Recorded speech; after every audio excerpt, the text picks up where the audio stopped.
The Galactic Council's desperate plea. The Galactic Council had never seen such devastation. Planets reduced to rubble, civilizations on the brink of extinction, and now they were here, in a last-ditch attempt to negotiate peace. High Chancellor Zor, a being of luminous energy, stood in the center of the vast, oval-shaped council chamber. Around him were the representatives of hundreds of alien species, all witnessing the galaxy's chaos unfold in silence. The air was thick with tension, broken only by the murmurs of diplomats who had never before felt so helpless. Across from the assembled dignitaries sat Captain John Bold Mason, the appointed representative of Earth. His rough appearance and casual demeanor contrasted sharply with the pristine elegance of the alien assembly. He was here to speak for humanity, but no one was prepared for the words he would deliver. High Chancellor Zor addressed Mason, his voice projected through a universal translator that echoed with authority. Captain Mason, we stand on the precipice of annihilation. The war has reached levels of destruction unseen in our galaxy's history. Entire systems lay in ruins, and trillions of lives have been lost. We have called this assembly not to exchange accusations, but to negotiate peace. Mason leaned back in his chair, arms crossed, a confident smirk tugging at his lips. Negotiate peace. His voice was cold, calculated. You think we've reached the limit of what we can do? Let me make something clear. You've only seen us warming up. A ripple of shock spread through the council. The Verdant Collective's representative, a gaseous life form encased in a floating sphere, pulsed with fluctuating colors as it spoke. Captain Mason, we do not understand. Your people have achieved what no other species has, resilience in the face of extinction. But surely, this war cannot be sustained. Mason's smirk grew. You don't get it, do you? For centuries, we humans fought among ourselves, over land, resources, beliefs. We were our own worst enemies. But then your kind showed up, and for the first time in history, we had a common foe. Something bigger than our petty differences. You think we're dangerous now? We've only just begun to realize what we're capable of. The Martian ambassador, an insectoid creature with a sleek, chitinous exoskeleton, clicked its mandibles nervously. Humans, this war has already cost more lives than any we've known. Surely, there must be a way to channel your strength towards peace, not endless destruction. Mason's eyes narrowed, but his smirk never faded. Ambassador, the problem is you all underestimated us. We've been underestimating ourselves for far too long. Every planet you attacked, every colony you bombed, every life you took, it only pushed us further. You gave us something to unify around, and now there's no turning back. The council chamber grew uneasy. High Chancellor Zor dimmed slightly, his luminescence flickering in a show of contemplation. Captain Mason, he said slowly, your species has shown incredible resolve. But this conflict endangers not just your world, but the entire galaxy. The Coxian Empire has agreed to attend these negotiations as a first step towards peace. Surely, you can see the value in dialogue. The mention of the Coxians, the reptilian race responsible for igniting the conflict, caused a wave of discontent to ripple through the chamber. Mason's smirk faded, replaced by a cold, calculating stare. Dialogue. Mason's voice dropped, each word carrying a dangerous weight. The Coxians slaughtered our civilians, bombed our worlds, and drove us to the brink. And now they want to talk. No, we don't want dialogue. We want justice. They started this war, and we're going to finish it. The tension in the room grew unbearable. Alien delegates shifted uneasily in their seats, clearly uncomfortable with the humans' unwavering stance. But no one spoke, not even the representatives who had once been allies of the Coxians. The galaxy had never seen a species fight like humans, relentless, adaptable, and seemingly without fear. Suddenly, the chamber's lights dimmed, and a holographic projection appeared at the center of the room. It was Emperor Zorx, the ruler of the Coxian Empire. His scales gleamed in the low light, his eyes narrow and calculating. Human, he hissed, his voice dripping with malice. "We meet at last." Mason stood, his broad shoulders and commanding presence filling the room with an air of authority. "Emperor Zorx," Mason said coldly, "are you here to beg for mercy?" Zorx's eyes glowed with fierce determination. "Good. Let them think they're invincible. That arrogance will be their undoing. We will break their spirit and bring them to their knees." As both sides prepared for the inevitable clash, the galaxy braced itself for the impending storm. Earth's forces were mobilizing, bolstering their defenses and preparing for the worst. Meanwhile, the Coxian Empire was poised to unleash their full might. In the heart of the conflict, the crew of the starship Vela, a flagship of Earth's fleet, prepared for the battle ahead. Captain Mason stood on the bridge, his gaze fixed on the viewscreen that displayed the vast expanse of space. The Coxian fleet loomed on the edge of the system, a menacing shadow against the backdrop of distant stars. "We're about to make history," Mason said, his voice steady and resolute. "This is the moment we show the galaxy what humanity is made of. Prepare for battle stations and ready all weapons. We're going to give the Coxians the fight of their lives." As the crew sprang into action, the starship Vela prepared to face the full might of the Coxian Empire. The coming battle would be a test of humanity's resolve, ingenuity, and unity, a test that would determine the fate of countless worlds. The tide turns. The standoff between Earth and the Coxian Empire reached its zenith as both sides prepared for a monumental clash. On Earth, the forces readied themselves for the incoming assault, their resolve unshaken despite the looming threat. Meanwhile, the Coxian Empire, confident in their military superiority, advanced their fleets toward Earth's defenses. Captain John Mason stood on the bridge of the starship Valor, his eyes scanning the tactical displays. The Coxian fleet had positioned itself just outside the Earth's orbit, a formidable force ready to strike. Mason's crew worked with intense focus, their hands flying over controls and monitors. "Status report," Mason commanded. Lieutenant Carter replied, "All systems are green, Captain. Shields are at maximum strength, and weapon systems are online. We're ready for their attack." The starship Valor was Earth's spearhead, and Mason knew the importance of this first engagement. The galaxy had been watching, and humanity's response would shape the future of the conflict. On the Coxian side, Emperor Zorx oversaw the final preparations from his command ship. His generals, eager for the decisive strike, were poised to unleash their full might. Zorx's cold, calculating gaze was fixed on the approaching target. "Initiate the attack," Zorx ordered, his voice carrying the weight of centuries of warfare. As the order was relayed, the Coxian fleet surged forward, unleashing a torrent of energy beams and missile barrages toward Earth. The space around Earth erupted into a storm of light and explosions as the two forces clashed. The Valor and the rest of Earth's fleet engaged the enemy, their weapons blazing in a fierce counterattack. The battle was intense, with both sides exchanging heavy fire. The initial onslaught from the Coxians was met with Earth's determined defense, and the tide of the battle began to shift. In the heat of the conflict, General Sarah Klein coordinated the defense from her command center. Her voice rang out with orders, her eyes fixed on the holographic displays that depicted the chaos of battle. "Redirect energy to the main shields. Focus fire on their command ships," General Klein shouted, her command cutting through the tumult. Despite the fierce combat, a glimmer of hope emerged. The Coxians, overconfident in their initial assault, were met with a counterforce that matched their ferocity.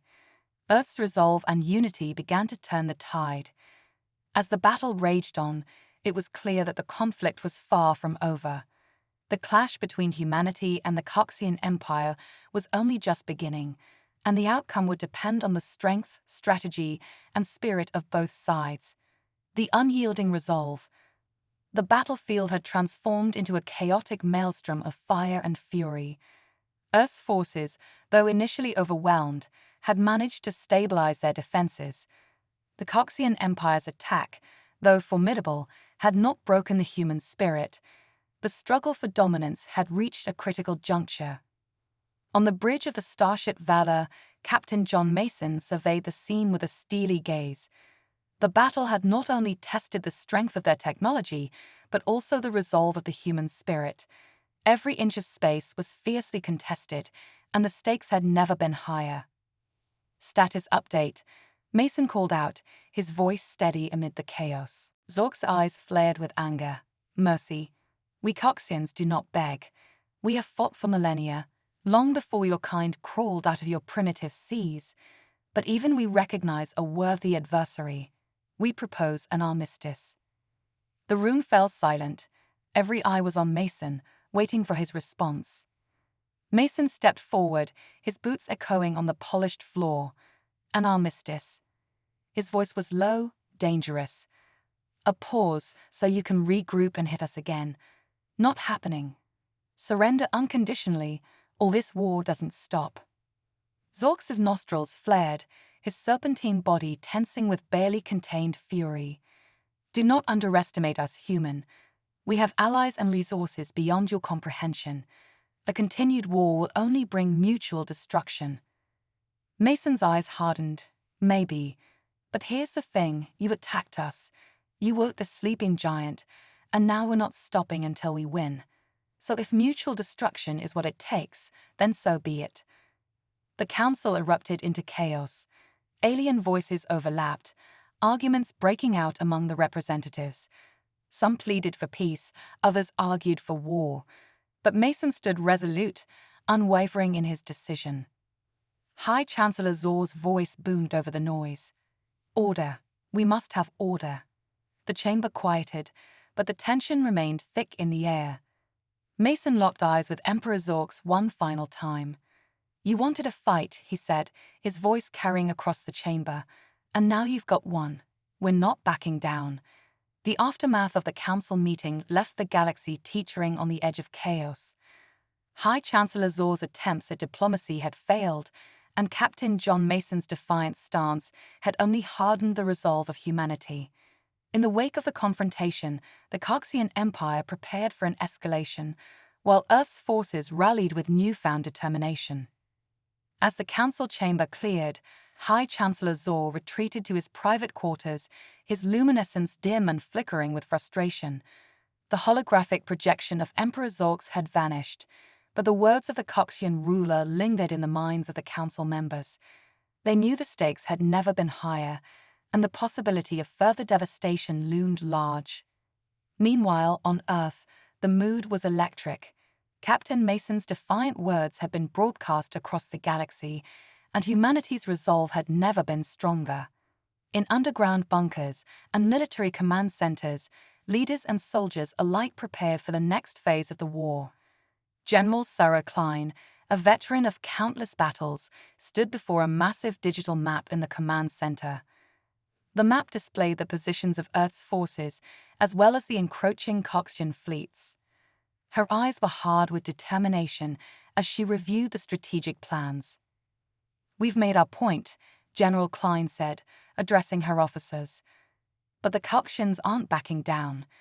We need to fortify our defenses and prepare for a full-scale invasion. We've faced worse odds before, and we'll face them again. A young officer, Lieutenant Mark Rivers, nodded in agreement. We've got new weaponry coming online, and our allies are mobilizing. The Coxians think they can break us, but they've underestimated our unity. General Klein's gaze was unwavering. We'll use every advantage we have. Earth's strength lies not just in our technology, but in our spirit. We're not just fighting for survival, we're fighting for our place in the galaxy. Let's show them what humanity is capable of. As the command center bustled with activity, Captain Mason returned to his quarters. He was greeted by his personal aide, Lieutenant Emily Carter, who handed him a secure data pad. Mason glanced at the screen, which displayed intercepted communications between Coxian ships. Looks like the Coxians are planning a major offensive, Carter said. They're amassing their fleets at the edge of the system. They're clearly preparing for a decisive strike. Mason's eyes narrowed. They're trying to break our will. But they don't understand that we've already crossed a line we can't return from. We'll meet them head-on and give them the fight they're looking for. Meanwhile, in the Coxian capital, Emperor Zorx was holding a war council of his own. The chamber was filled with reptilian commanders, each one a towering figure in their own right. The tension was palpable as Zorx addressed his generals.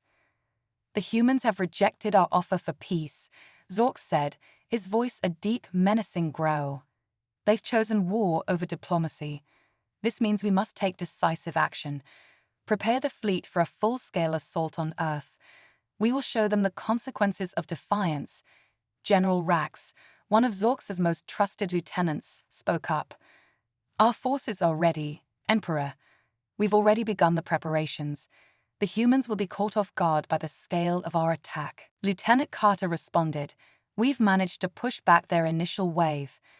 Our counterattacks are making a dent, but they're regrouping for another push." Mason nodded, his determination unwavering. He understood that this battle was more than just a physical confrontation. It was a test of will. Humanity's fight was not just for survival, but for proving their place in the galaxy. Elsewhere, Emperor Zorx watched the unfolding conflict from his flagship, his anger simmering beneath his calm exterior. The unexpected resilience of the human forces was a blow to his pride. He had expected a swift victory, but instead, he faced a protracted struggle. "Prepare for a secondary assault," Zorx commanded. "We will crush their resistance and force them into submission." The Coxian Empire's second wave of attack was unleashed, targeting Earth's critical infrastructure. Energy beams seared through space, and missiles rained down, aiming to disrupt the humans' defensive systems. General Sarah Klein, stationed in Earth's command center, coordinated the response with precision. Her strategic adjustments and leadership were critical in maintaining the defense against the renewed onslaught. "Deploy additional squadrons to the outer defense rings," General Klein instructed. "We need to hold the line and buy time for our counteroffensive." Despite the relentless assault, Earth's forces displayed remarkable resilience. The battle was far from over, but each moment of resistance strengthened their resolve. Humanity's unyielding spirit became a beacon of hope in the darkness of war. The conflict continued to rage, with neither side willing to yield. As the struggle unfolded, it became increasingly clear that the outcome of this war would define the future of both civilizations. The turning tide. As the war raged on, a new strategy began to take shape. Earth's forces, recognizing the need for a decisive shift, initiated Operation Steel Resolve, a plan designed to turn the tide in their favor. Captain John Mason convened a high-stakes strategy meeting aboard the Valor. "We need to hit them where it hurts," Mason declared, pointing to a holographic map of the Coxian fleet. "Their supply lines are stretched thin. If we can sever their resources, we can cripple their offensive." Lieutenant Carter and General Sarah Klein agreed. The plan was audacious but necessary. They would launch a coordinated strike on the Coxian supply depots, hoping to disrupt their operations and create a significant strategic advantage. As the operation commenced, Earth's ships navigated through hazardous space, evading enemy patrols. The Coxians, caught off guard, scrambled to respond. The surprise attack on their supply lines caused immediate chaos, with explosions lighting up the darkness of space. Back on Coxian command, Emperor Zorx's frustration was palpable. The unexpected blow to their logistics was a severe setback. He issued urgent orders to reorganize and protect their remaining assets. Meanwhile, the momentum began to shift. With the Coxian supply chain compromised, Earth's forces found new strength. The tide of the battle began to turn, and the once dominant Coxian Empire faced unprecedented setbacks. The renewed vigor of humanity's forces was evident as they pushed forward, reclaiming lost ground and delivering significant blows to their adversaries. The battle, now transformed, was far from over, but Earth's resilience was proving to be a formidable force, the last stand. As Earth's forces pressed their advantage, the Coxian Empire faced its most critical hour. With their supply lines severely disrupted and morale faltering, Emperor Zorx called for a final, desperate offensive to regain control. In the heart of Coxian space, the remaining fleet assembled for a climactic battle. Zorx, determined to end the conflict on his terms, deployed every available ship and resource. His strategy was to launch a full-scale assault on Earth's homeworld, hoping to break their resolve with a decisive strike. Captain John Mason and his team, aware of the impending threat, prepared for the ultimate confrontation. They fortified Earth's defenses and rallied their forces, knowing this battle could decide the war's outcome. The stakes were higher than ever. The clash between the two sides was fierce and unforgiving. Earth's forces, galvanized by their recent victories, defended their planet with unparalleled determination. The skies above Earth became a battlefield of epic proportions, with ships engaging in relentless combat. Amidst the chaos, Captain Mason's leadership shone through. His tactical brilliance and the unwavering spirit of his crew turned the tide once more. Despite the Coxian Empire's desperation, their assault was repelled, and the tide of the battle shifted in favor of humanity. As the dust settled, it became clear that Earth's resolve had triumphed. The Coxian Empire, battered and broken, was forced to retreat. The final moments of the battle marked a turning point, with humanity standing victorious and the future of the galaxy forever altered. The New Dawn. With the Coxian Empire defeated, the galaxy began to rebuild from the ashes of conflict. Earth's triumph marked a significant shift in the balance of power. The once feared human forces now stood as a symbol of resilience and strength. Captain John Mason and his team were hailed as heroes, their leadership and bravery having secured a hard-earned peace. The high councils of various alien species convened to negotiate the terms of a new galactic order. The focus shifted from warfare to diplomacy, with humanity playing a central role in forging a more stable and cooperative future. The aftermath of the conflict saw Earth emerge as a respected power in the galaxy. The once distant dream of interstellar unity seemed within reach as former enemies began to work together, guided by the example set by humanity. As Captain Mason looked out over a galaxy in transition, he saw the dawn of a new era, one where the lessons learned from the war would shape a future of collaboration and mutual respect. The galaxy, once divided by strife, now had the opportunity to build a lasting peace, with humanity leading the way.